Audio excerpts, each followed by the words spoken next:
Fala, meu querido, beleza? Bora lá começar nosso cursinho de inglês. Antes de mais nada, tem um papo que eu quero bater reto com vocês aqui. Vamos ser simples e objetivos para começar esse nosso cursinho. Se você estiver começando a estudar para concurso ou inglês, para fazer algum tipo de vestibular, alguma prova assim, entenda que no inglês aqui será trabalhado totalmente voltado na forma escrita, beleza? Ou seja, leitura. Vou trabalhar pouco esse negócio de pronúncia, que é mais voltado para que você possa ler, interpretar e compreender, ok? Então, o que acontece? Vou disponibilizar alguns materiais aqui junto da aula, beleza? Uns textos aqui para vocês fazerem algumas atividades juntos, para que vocês aprendam, beleza? Se o seu objetivo é um concurso público, também haverá aulas de resolução, provas de concurso público, beleza?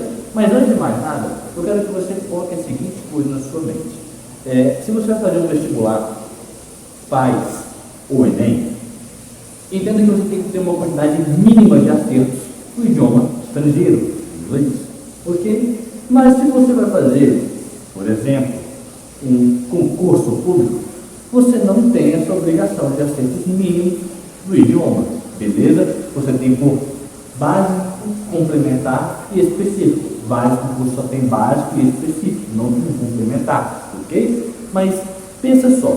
Se o concurso não é especificamente de inglês, você vai ter uma quantidade de questões de aproximadamente de 4, 5 até 8, beleza? Não vai ficar passando muito disso aí não, depende muito, a não ser que você vai fazer um concurso que realmente peça, exige que o conhecimento do inglês, né, seja realmente crucial, essencial, aí você vai fazer uma prova que vai ter 15, ou uma prova como se fosse de professor, que você vai ter em torno de 40, 60 questões em inglês, ok? Tudo depende da banca e da quantidade de questões.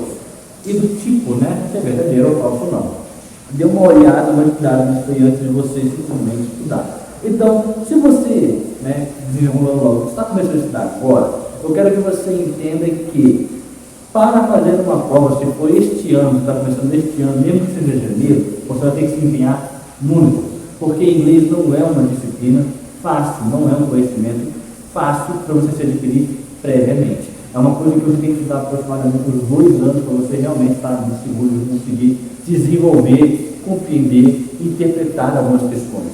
O meu método é conhecido como um inglês instrumental. Ele é muito dado em universidades para que você possa ler em inglês, seja artigos científicos e outros documentos, ok? Que estejam no idioma estrangeiro. Normalmente é o inglês que é dado, porque o inglês é um idioma universal, ok? Antes de mais nada, bora lá. Para você aprender o idioma, você vai ter 3 níveis de conhecimento, são 3 etapas do conhecimento daquilo ali, ok? E eu vou fazer a seguinte coisa, eu darei aula de português voltado para o inglês. Como que isso vai funcionar? Você entende inglês? Não, você não entende não, você entende sim. Você entende o português? Eu entendo um pouco, não, você entende sim o português e o inglês porque tem muita semelhança na parte da gramática. Então, se você entende a regra do português, você vai entender como vai funcionar a regra do inglês. E tudo que tiver uma diferença, eu vou estar aqui para explicar para você, beleza? Quais são os 3 percursos que a gente corre naturalmente, ok? Aulas de idioma. Primeira coisinha, você vai ter um chamado semântica. Galerinha, que diacho é esse aqui, semântica? Galerinha, semântica não é nada mais ou menos do que a áreazinha que você vai aprender o significado, a construção das palavras. Nada mais, nada menos do que isso. Beleza? Somente a construção das palavras. Somente isso. Ok? Beleza? Firme e forte? Depois disso, você vai para um outro campo chamado morfologia, beleza? Aqui você já evoluiu, você já deixou de ser um grilinho, já é um jovem gafanhoto, ok? Quando você chega na morfologia, quem de acha isso não é nada mais nada menos do que as classes de palavras. É quando você aprende que aquela palavra é um substantivo, é um adjetivo, é um verbo, o que é um advérbio. Você vai estudar isso, você vai compreender isso comigo, beleza? Dentro daqui. E por último, a gente vai terminar naquele nível mais alto, que é a compreensão completa. beleza? De tudo que está acontecendo ali, de todas as relações das palavras, que é o campo da sintaxe, beleza? Galerinha, sintaxe, não é sintaxe não, tá? O X, o que, professor? Parece táxi aqui não. Sintaxe, você vai merecer um cascudo, ok? Sintaxe só pode ser sindicato dos taxistas, não tem como ser outra coisa, né? Isso é sintaxe, ok? Não se esqueça que o X tem várias formas de você pronunciar em português, lembre-se disso. E qual é a importância de eu saber esse percurso que nós devemos correr, professor? Simples. Você vai conhecer as palavras, vai começar a utilizá-las, vai entender qual é a função delas, e aí você vai relacionar elas uma com a outra, e aí você vai entender exatamente como interpretar aquela palavra naquele contexto, como você realmente vai utilizar aquela palavra. Beleza? Ou seja, é tudo um percurso. Antes de mais nada, você vai chegar e falar, mas eu não sei nada de inglês, eu não sei nenhuma palavra. Eu descobri ontem o que significa a palavra love. Pelo amor de Deus, você conhece sim, cara? Bora lá. Vamos pensar aqui comigo. No campo da semântica, existe uma coisinha chamada palavras. Não, professor, que isso? Sim, mas não é qualquer tipo de palavras. Calma. São quais palavras? Uma coisa chamada palavras cognatas. O que, professor? Cognatas. O que são essas palavrinhas cognatas? Para você compreender, bora um pouquinho de história aqui. Galerinha, você sabe que o português tem um idioma chamado latim? Você sabe que o português é um idioma latim, ok? Todos os idiomas que vieram do latim têm palavras em comum. Sabe o que são essas palavras que existem em mais de um idioma, seja no português, no espanhol, no italiano, no francês ali, que vieram do latim? Exatamente, elas são palavras cognatas. Palavras cognatas são palavras que existem em mais de um idioma. Ele pode ter 2, 3, 4, 10, 15 idiomas, mas se ele existe em mais de um, ele é considerado uma palavra cognata. Galerinha, quantas palavras o latim trouxe ao inglês? 20.000 palavras na sua criação. Galerinha, então, eu já estou dizendo para você que você conhece 20.000 palavras do inglês só de você saber o português, cara. Você vai olhar e falar, eu não conheço, conhece, rapaz. E não só isso. Olha bem, eu quero que você entenda uma coisa muito importante do porquê que eu explico isso daqui. Porque o idioma inglês, ele vem do lado anglo-saxão, ok? Só você ver que ângulo que você já vai entender aqui. E desse idioma antigo, que vem lá do povo celta, não sei o que, eles tinham 3 letras que não existiam no latim, que a gente acrescentou ao nosso alfabeto, em português, para ter essas palavras ali e você utilizar os nomes que estão ali, que tem que no livro. Quais são essas 3 letras? Se você é da minha idade ou da minha geração, você sabe quais são essas 3 letras. Galerinha, quais foram as 3 letras que foram acrescentadas no alfabeto? K, Y e W. Exatamente. Para você que é da nova geração aí, os caras dos 20 aí, você não sabia disso, né? Você não sabia disso, né? Pois é. Olha bem. K, Y e W são 3 letras que não existem em absolutamente nenhuma palavra do latim e também nenhuma palavra do português. Não existe palavra do português que você vai utilizar essas 3 letras. Existem nomes. Ok? Nome existe. Vamos dar um exemplo de nome? Que virou uma fruta. Pode ser o nome do seu pet. Sei lá, você tem um gato chamado Kiwi. Nada estereotipado. Bora lá. Tem um gato chamado Kiwi. Começa com que letra? K. Cara, eu vou criar uma nova palavra para o meu idioma. Só para colocar essa fruta? Não. Eu não vou criar uma nova palavra. Eu vou pegar essa palavra já existente de outro idioma e está aqui para mim. Pronto, agora ela faz parte do nosso idioma. Eu peguei emprestado. Qual é o nome disso? Galerinha, Isso não é nada mais, nada menos do que uma coisa chamada empréstimo. Empréstimo de que? De palavras? Sim. Então a gente chama de empréstimo linguístico. Beleza? O empréstimo linguístico é isso. É quando você pega uma palavra de um outro idioma e você adapta. Outro exemplo maravilhoso, você que está aí com fome, ó. Bacon, beleza? Bacon. Por que tem essa palavra? Porque o A, ele tem um som de E, né? A, B, C, ou seja, você está falando assim, ó, A, na ordem do alfabeto, A, B, C, então é bacon. Como é que a gente fala? A gente fala o quê? Bacon, no português, mas se escreve como? Assim, em ambos. Isso aqui é uma palavra que existe nos dois idiomas, foi criado nos dois idiomas, isso aqui foi criado bem depois dos idiomas. Então essa palavrinha veio para o empréstimo, hoje ela existe nos dois idiomas. Viu como está fácil? Mas olha só, e aquelas palavrinhas que vieram então, professor, nos dois idiomas, seja no português e no inglês, elas estão ali. Bora lá, vou dar um exemplo para vocês aqui, mega fácil. Vou colocar P de português e de inglês. Bora lá. Construction.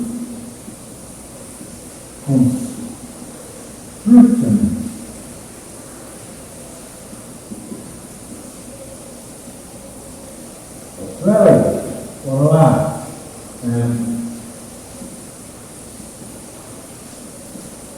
Justo. Você acabou de ver 4 palavrinhas aqui, e se você bater o olho, você fala, eu vou essa palavra, está igualzinho no português, não está parecida, né? Você vê que use, está escrito o quê? Igualzinho no português. Use isso daí. Você pode usar a palavra flexionada, usa, né? Usar, né? No verbo. Olha só, construction, olha esse on aqui. Por que existe esse on aqui? Porque no inglês não existe o A, O, tio. Toda vez que você tiver isso aqui, ele vai ser a mesma coisa que o on no finalzinho. Beleza? Então, está igual, não está igual, mas está parecido. Você não está vendo que tem uma semelhança muito grande? Seja na pronúncia ou na escrita? Sim, professor, estou vendo. Então, construction se remete ao quê? Construção, velho. E aí você olha que a palavrinha actually. Você lembra de quê? A qualidade. Essa palavra de qualidade? Não. Essa palavra não é a qualidade. Como que são conhecidas as palavras cognatas lá? Elas são conhecidas como word,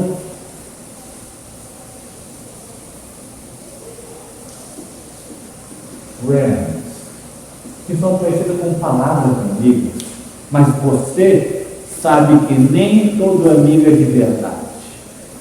Os de verdade você sabe quem são. Você vai saber. Então eu quero que a partir de agora você entenda que existem essas palavras cognatas verdadeiras e as cognatas falsas. Poxa, professor, estava achando que eu já estava entendendo inglês, você veio e me iludiu e tal. Não, cara, calma. Deixa eu te falar uma coisa. Apesar de essa palavra aqui ter um significado totalmente distinto, e essa daqui tem a pronúncia diferente, hospital, ela significa hospital. Essa daqui, ela tem uma ideia de verdadeiramente. Então, olhando aqui a palavra verdadeiramente, o que é uma coisa totalmente distinta do que a gente pode imaginar.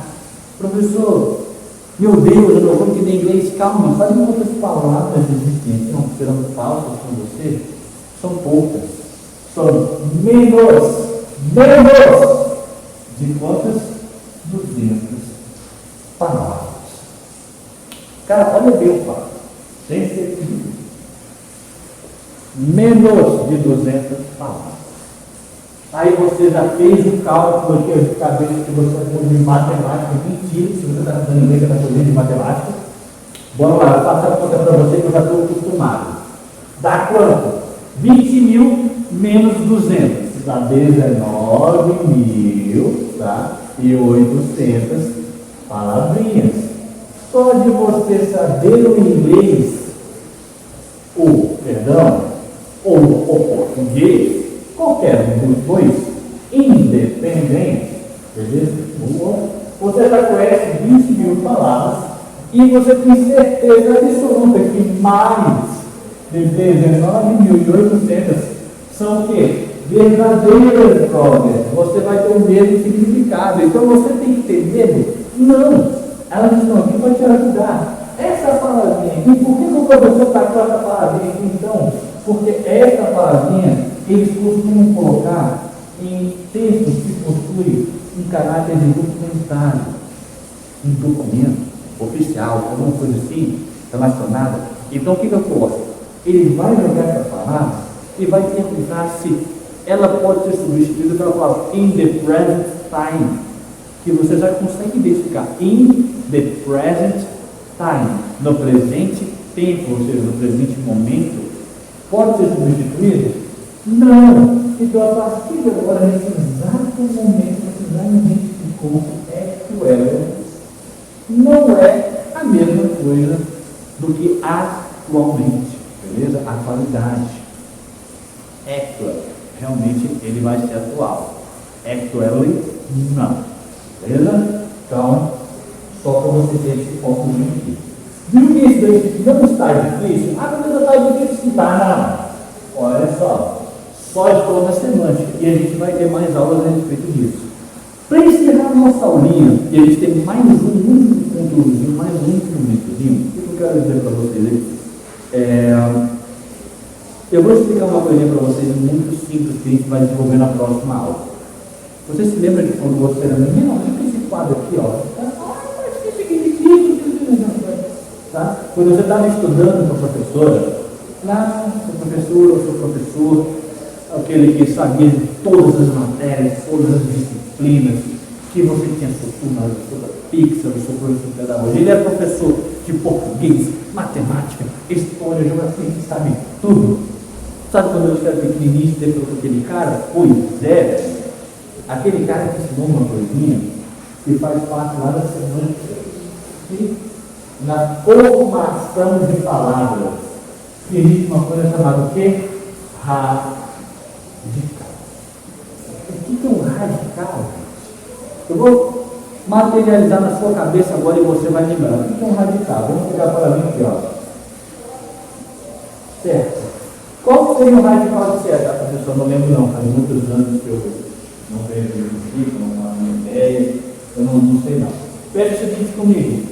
Radical é aquilo que a partir daquele resto daquela frasezinha ali, daquela palavrinha, palavra, você consegue montar novas palavras. Beleza? Vamos pegar aqui. Certo? Vamos colocar no feminino. Certa. Ou eu posso tirar essa palavrinha e trocar ela. Então, isso aqui é um radical. Opa! Isso aqui é um radical? Isso é um radical. Isso é um radical. No radical, vocês não aprenderam essa palavra. Mas o que você faz? Você tem uma coisa chamada afixos. O que são os afixos? A quer dizer que está ali, ó, fixado em algum lugar. Ele está fixado aonde? Ou seja, antes ou depois. Para fazer o que, professor? Criar uma nova palavra, brother. Pensa assim. Você não tem a palavra certo, certar, certamente. Você não está acrescentando coisa depois? Isso é um afixo. Acertou. Olha o A aqui, ó. Acertou. Isso é um afixo. É quando você começa a criar novas palavras. Beleza? E existem dois tipos de afixos. Existe um, que é o nosso amiguinho, esse videozinho muito fácil de compreender, que é qual? O prefixo. E existe um outro que é mais difícil, não, é uma coisa, sufixo. Galerinha, você que é da minha geração do tempo, pegava aquele moque tijolão, você tinha que ligar para o ser humano de outro estado, resolver o problema, você não recebia aquele tanto de ligação de São Paulo como você recebe hoje? Pois é, você tem que colocar o DDD. O que é um DDD, galera? Ele é um pré-fixo. E onde que ele vem no número? Ele vem antes. Lembra daquela palavrinha pré-história? Pré vem onde? Antes. Pré-história vem antes da história. Pré-escola, antes da escola. Então, toda vez que você ouvir a palavra pré, ou esse pré que estiver aqui, ele vai se remeter ao que vem antes. É aquilo que eu acrescento aqui. Só isso. E se você sabe que prefixo é tudo que você acrescenta antes, o sufixo só pode ser um outro. Aquilo que você acrescenta depois. Sul, vem lá no fim. Quando você liga o jornal ou televisão, o que o cara fala? O cara fala do Nordeste terminando no Sul. Por quê? Porque o Sul é irrelevante. Não, brincadeira. É porque o Sul é o último, é o fim. Beleza? Ele é o final. Sul, Norte, Sul, termina no Sul. Ali começa de cima para baixo, ok? Pensa assim. Começa, termina. Não apenas eu quero que vocês entendam por que eu estou dizendo isso aqui, porque eu vou jogar na prática. Pensa bem comigo. Vamos pegar uma palavra simples. Feliz. Galerinha, feliz. Sentimento. Coisa bonita. Olha que maravilha. Você está feliz. Eu estou feliz. Olha só. Mas eu consigo mudar o significado dessa palavra usando afixos. Vamos pegar uma coisa aqui. Olha só. Vou escrever hoje feliz para você entender. Feliz. Mente. Você está assistindo a minha aula. Você está entendendo como essa coisa funciona. Olha que maravilha. Mas, infelizmente, você está achando isso aqui difícil. Não é difícil. É tranquilo, pô. Pensa comigo. Você muito depois de você ainda tem a própria palavra aqui. Ok? O que eu quero dizer isso para você? Por que é importante saber isso aqui? Porque no inglês você não tem radical. O radical já é a própria palavra, assim como nesse caso. Então, quando você pegar a palavra, por exemplo, play, você sabe que play é jogar ou tocar.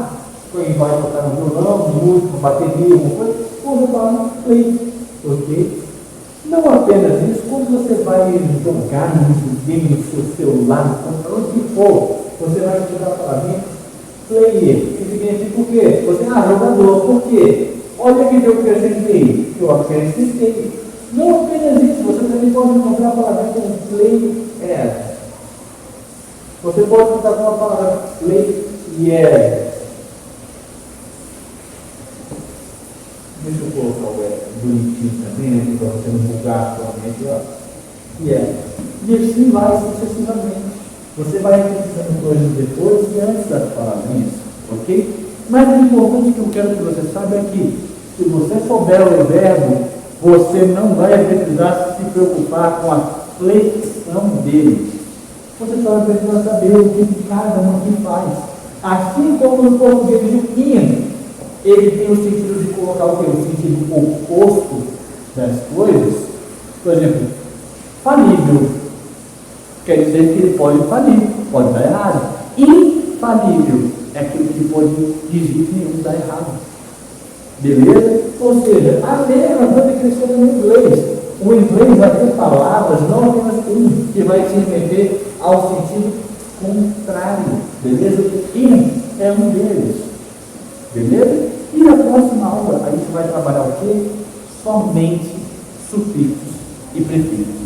Eu não vou explicar todos, porque são centenas, quase 1000, ali, né? Mais de 500 prefixos e sufixos, e que não vai te levar a lugar nenhum saber de todos.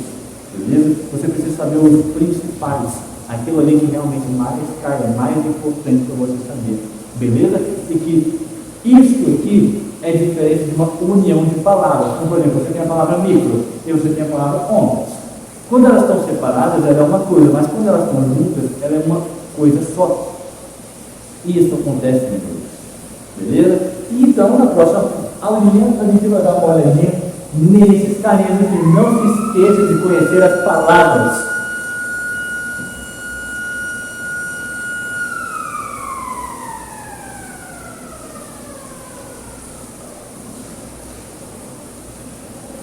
Você que está aí, ó, não se esqueça de conhecer novas palavras. Foca nas palavras. Entendeu? Conhecimento de palavras é a melhor coisa que você pode fazer na sua vida quando você quer estar indo ver novas palavras.